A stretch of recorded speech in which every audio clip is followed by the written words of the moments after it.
সব দেখা যায় যে আমাদের এসএলএন সাহেব বড় বাবু দিয়া বিল করে সব নিয়ে যায়। হুম, জি। এখন আপনি বলেন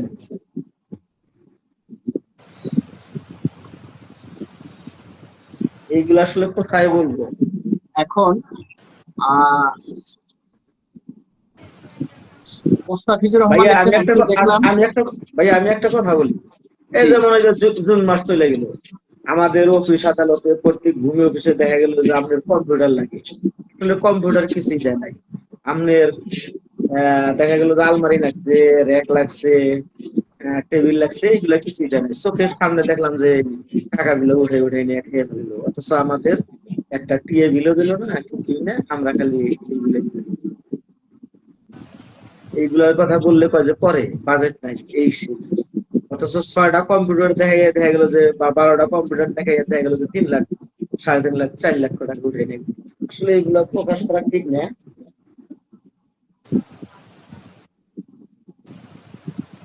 জি। আমার এক সহকর্মী আছে, উনি মাস্টার রুমের চাকরি করে। উনি একটা কথা বলে মাঝে মধ্যে, টাকা যার দুনিয়া তার, টাকা নাই কিছুই নাই। কয় সব বড় লোকের জন্য, গরিবের জন্য কিছু না।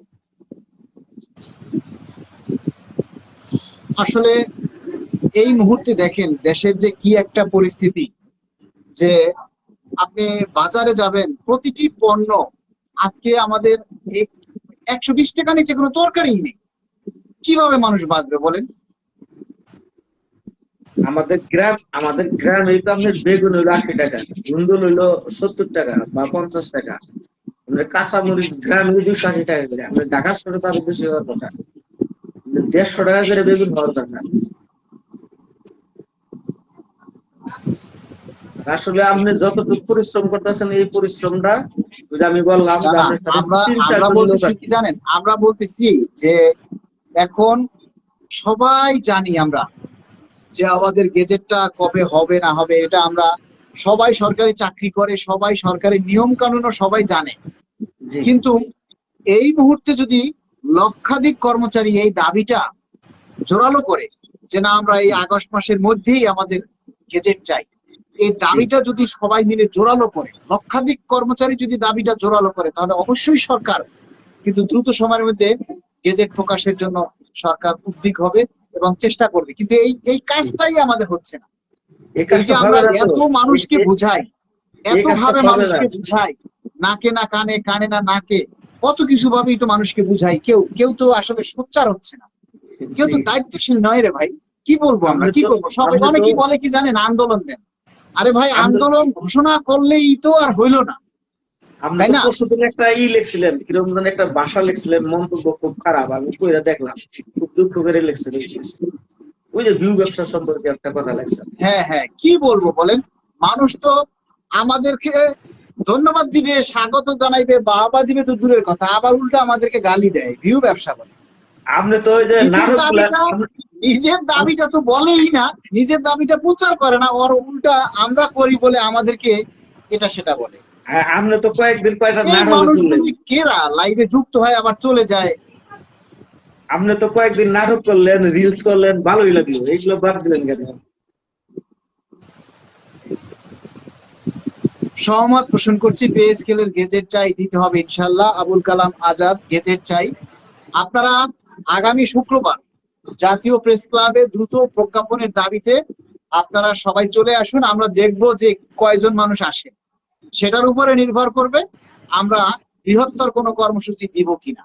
কারণ বৃহত্তর কর্মসূচি ঘোষণা করলেই তো আর হইল না, সেটা তো সফল করতে হবে। আমরা একটা কর্মসূচি ঘোষণা করলাম আর আপনারা সবাই ঘরে বসে চুপ করে বসে থাকলেন, আসলেন না, তাহলে ওই কর্মসূচি আমরা ঘোষণা করতে চাই না। স্যার। যেটা আপনারা আমরা একটা আমাদের জি আগামী 7 তারিখ আমাদের জি একটা কাউন্সিল আছে, সেই কাউন্সিল আপনারা সফল করুন এবং জি দ্রুত প্রজ্ঞাপনের দাবিতে সবাই চলে আসুন। জি আমরা সেদিন দেখব যে আপনারা জি কতজন এই আন্দোলন জি চান, কতজন আসলে আন্দোলন করতে আপনারা রাজি আছেন। সেটা স্যার। সেটার উপরে ভিত্তি করে আমরা চিন্তা করব যে আগস্ট মাসে যদি গেজেট না হয়, তাহলে জি আমরা পরবর্তী কর্মসূচি দিব কিনা। স্যার, আমি একটা কথা বলি আপনাকে, আপনি যে রিলস এবং নাটক গুলা করতেন, সেই নাটক গুলা কেন এখন করেন না? হ্যাঁ, ওই যে রিলস করতেন, আপনি একটা বাঁশি দিয়ে গান গাইছেন বা নাটক করতেন, সবজির দাম অর্ধেক দিতেন, যে আমি আবার পরবর্তীতে দিব, সেইগুলো তো এখন পারেন না। মানে সেইগুলি এখন করতেছি না সেটা। জি। আর কত করব বলেন, আর কত ভাবে বুঝাবো? মানুষ তো সেগুলি প্রচার করে না। এগুলি জি। যাদের জন্য করি, এটা করার মানে কি, আমি আমার দুঃখ কষ্টের কথাগুলি আমরা তুলে ধরছি, বাস্তবতাটা তুলে ধরছি, সেটা জি। তো সবাই প্রচার করে সেটা তুলে ধরতেছি কেন? এটা যাতে সরকারের কাছে এই এইটা যায়, সেটা তো যাচ্ছে না। সরকারের কাছে আসলে যায়, কিন্তু ওই পেজ গুলা ওইটা আগে ওইখান থেকে উদ্যোগ করে দেয়, পেজ গুলা যায়। আপনি এখন একটা সরকারের বিরুদ্ধে একটা কথা বলেন, ঠিকই আপনাকে ঠাস করে ধরে ফেলবে, কিন্তু ভালো কথা আপনি ওইটা আমলে নেবেন, আরো জি। বলবো যে মাথা খারাপ হচ্ছে। আপনি একটা খারাপ মন্তব্য করেন সরকারের বিরুদ্ধে, তাহলে আপনি বিপদে পড়বেন, কিন্তু আপনি যে ভালো ভালো কথা বলতেছেন এইগুলা আমলে নিবেন।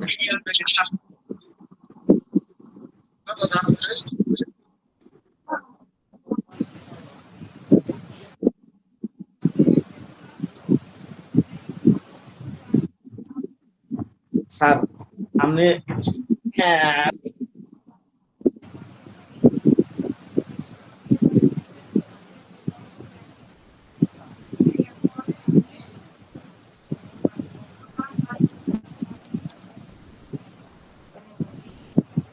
হ্যালো,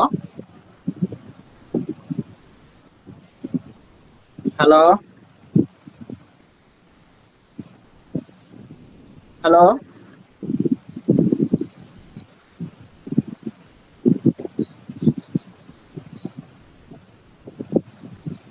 আচ্ছা, যাই হোক, আমি লাইভটা শেষ করব। আমার অনেকক্ষণ আমি আসলে এখন আগের মতো কথা বলতে পারি না। কথা বলতে, বেশি কথা বলতে গেলেই আমার মাথায় চাপ সৃষ্টি হয়। তাই আপনাদেরকে আমি শেষবারের মতো যে কথা, সেটা ফিনিশিং টাচ দিয়ে যাচ্ছি। বাংলাদেশ সরকারি কর্মকর্তা কর্মচারী কল্যাণ সমিতির কেন্দ্রীয় কাউন্সিল আগামী 7 আগস্ট রোজ শুক্রবার সকাল 9 ঘটিকায় জাতীয় প্রেস ক্লাবের তৃতীয় তলায় আব্দুস সালাম হলে অনুষ্ঠিত হতে যাচ্ছে। সেই সাথে দ্রুত প্রজ্ঞাপন জারির দাবিতেও বজ্রকণ্ঠে আওয়াজ তোলা হবে। আপনারা যে যেখান থেকে পারেন, কিংবা ঢাকা শহরের মধ্যে থেকে যারা উপস্থিত আছেন, তারা সবাই আগামী শুক্রবার জাতীয় প্রেস ক্লাবে উপস্থিত হয়ে আমাদের দাবির সাথে একত্রতা প্রকাশ করবেন। আপনারা অনেকেই আন্দোলন চাচ্ছেন, পে স্কেলের দাবিতে, পে স্কেলের গেজেট প্রকাশের দাবিতে বৃহত্তর কর্মসূচি ঘোষণা করতে বলতেছেন, কিন্তু আমরা যতবার দেখেছি যে কর্মসূচি ঘোষণা করা হলেও আপনারা যথাসময় আপনারা উপস্থিত হন না। তাই আগামী শুক্রবার আপনারা উপস্থিত হয়ে প্রমাণ করবেন যে আমরা পরবর্তীতে কর্মসূচি দিলে সেটা আপনারা পালন করবেন। আপনারা আগামী 7 আগস্ট আপনার উপস্থিতি নির্ভর করবে যে আমরা পরবর্তীতে বৃহত্তর কর্মসূচি দেব কি না। কারণ একটা কর্মসূচি শুধু ঘোষণা করলেই হলো না। একটা কর্মসূচি ঘোষণা করতে গেলে অনেক রিস্ক নিয়ে, অনেক নিয়মতান্ত্রিক, অনেক শৃঙ্খলা মেনে, অনেক কিছু চিন্তা ভাবনা করে একটা কর্মসূচি ঘোষণা করতে হয়। সেই কর্মসূচি ঘোষণা করার পর আপনারা সবাই ঘরে বসে চুপচাপ থাকবেন আর পে স্কেলের গেজেট আশা করবেন দ্রুত সময়ের মধ্যে, এটা আসলে হতে পারে না। তাই আগামী শুক্রবার আপনারা উপস্থিত হবেন। আপনাদের উপস্থিতির উপরে নির্ভর করবে আমরা পরবর্তীতে বৃহত্তর কোনো কর্মসূচিতে যাব কি না। কেননা আমরা সরকারের সাথে একাত্মতা প্রকাশ করছি এবং সরকারের উপরে আমাদের আস্থা আছে, আমাদের ভরসা আছে। আমরা জানি যে এই সরকার আমাদের পে স্কেল বাস্তবায়ন করবে এবং গেজেটও প্রকাশ করবে। তবে সেটা কবে নাগাদ করবে এই বিষয়ে আমরা সন্দিহান। তাই দ্রুত প্রজ্ঞাপনের দাবিতে আমরা সরকারের কাছে দাবিটা জোরালো করতে চাই। আর সেই দাবিটা জোরালো করার জন্য আপনাদের সবাইকে আমরা পাশে চাই।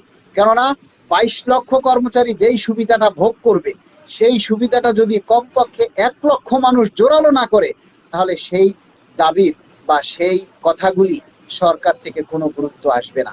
যখন 1 লক্ষ কর্মচারী একেবারে স্বতঃস্ফূর্তভাবে সরকারের কাছে দাবি জানাবে যে না, আমরা কষ্টে আছি, দ্রুত আমরা প্রজ্ঞাপন চাই, তাহলে সরকার অবশ্যই আমাদের সেই সংখ্যাগরিষ্ঠতার গুরুত্ব দেবে বলে আমরা আশা করি এবং বিশ্বাস করি। মাননীয় প্রধানমন্ত্রীর কাছে আমাদের সর্বশেষ দাবি যে মাননীয় প্রধানমন্ত্রী মহোদয়, আপনার প্রতি আমরা চিরকৃতজ্ঞ যে আপনি ক্ষমতায় আসার অতি অল্প সময়ের মধ্যেই পে স্কেল বাস্তবায়নের জন্য আপনারা ঘোষণা দিয়েছেন। শুধু সেই ঘোষণার মধ্যে সীমাবদ্ধ না থেকে, যেহেতু পে স্কেলের গেজেট আজ হোক, কাল হোক, পরশু হোক, 2 মাস পরে হোক দিতেই হবে, তাহলে সেটা অতি দ্রুত দিয়ে কর্মচারীদেরকে স্বস্তি দিন এবং আমাদেরকে এই অভাব থেকে বাঁচতে দিন। কেননা দ্রব্যমূল্যের সাথে দৌড় দিয়ে, দ্রব্যমূল্যের সাথে প্রতিযোগিতা করে আমরা আসলে আর পারছি না, আমাদের সংসার চলছে না।